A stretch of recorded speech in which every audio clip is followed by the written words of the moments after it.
আসসালামু আলাইকুম, আমি মোহাম্মদ সজীব। আমার সামনে যে বাইক, এটা হচ্ছে এমটি বাইক। এমটি বাইকের ক্লাস কেবল দেখেন এখানে লুপ করা হচ্ছে, হ্যাঁ? আসলে আমি এই বিষয়টা আজকে আপনাদের কেন দেখাবো, কারণ আপনারা যারা এফজেড বাসন টু, বাসন 3, R15 এমটি আপনারা যে বাইক গুলো ইউজ করেন, এই ক্লাস কেবল নিয়ে কিন্তু আপনাদের অনেক বড় একটা রিকোয়ারমেন্ট দেওয়া থাকে যে সার্ভিস করার পরে এই ক্লাস কেবল থেকে অয়েল দেওয়া আছে। দেখেন, এই অয়েল কিন্তু এখানে দেওয়া আছে। এই অয়েলটা দেওয়ার কারণ হচ্ছে এই কেবলটা ভালোভাবে যেন অয়েল দিয়ে পুরাটা ভিজে যায়। ভিজলে তারপরে অয়েলটা এই যে এই পজিশনে দেখেন, এই যে নিচে দিয়ে আমার হাতে দেখা যাচ্ছে, এখান থেকে অয়েলটা বের হয়।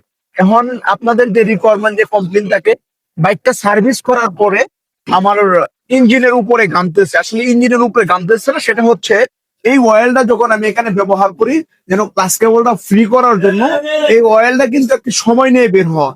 একদিনে কিন্তু বের হয়ে যায় না, একটু সময়টা লাগে।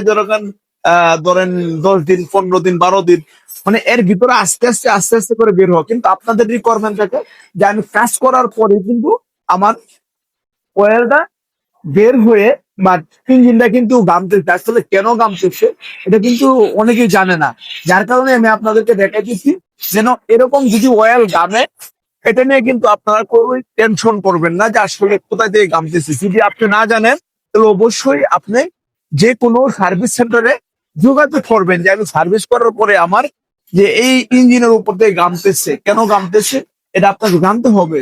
সো এই ভিডিওটা আপনারা যারা দেখতেছেন, এটা যেহেতু অত্যন্ত গুরুত্বপূর্ণ একটি বিষয়, অবশ্যই অন্যদেরকে দেখার সুযোগ করে দিবেন যেন যারা বাইকার, বাইক লাভার, এই বিষয়টা দেখে যেন হতাশ না হয়ে যায়।